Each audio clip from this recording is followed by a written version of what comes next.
আলু বর্তমানে দাম আমার আঙ্গুর ফুলা কলা গাছ। তাই সংবিধান অনুযায়ী আমি এখন এই কাঁচা বাজারের নতুন রাজা।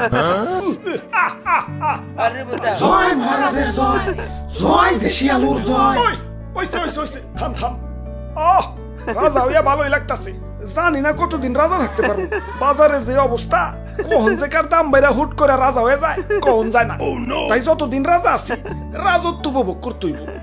মন্ত্রী জি হুজুর। আমার পাউডার মেজমেজ করতেছে, আহো একটু পাউডার টিপে দাও। হুজুর ভুলে যাইন না, কয়দিন আগে কিন্তু আমিও রাজা ছিলাম, এখন আমার দাম কমে গেছে তাই মন্ত্রী হইছি। তাই সাবেক রাজারে সম্মান দিয়া কথা কইবেন। ওরে বাবা, আসসালামু আলাইকুম। ই আর কি করেন না, আপনার কয়টা দাম বাইরে রাজা হইছেন? আসছিলেন তো 20 টাকা কেজি, হুট করে 400 টাকা কেজি হইয়ে রাজা হইছেন। আর আমি কেমনে রাজা হইছিলাম জানেন? আমার কেজি তো 1200 টাকা পর্যন্ত উঠে গেছিল। ওই তুই মুখে মুখে তর্ক করস, তোর বোটা কিন্তু টান দিয়া ছিড়া ফেলাম। ওই তোর বোটার কোনো প্রয়োজনীয়তা আছে? তুই এটা নিয়ে পুরস্কার, হ্যাঁ? কেউ যদি 1.5 কেজি মরিচ কিনে 1 কেজি তো তোর বোটাই পায়। আমার রাজ্যের নিরীহ মানুষে তুই ঠকাস।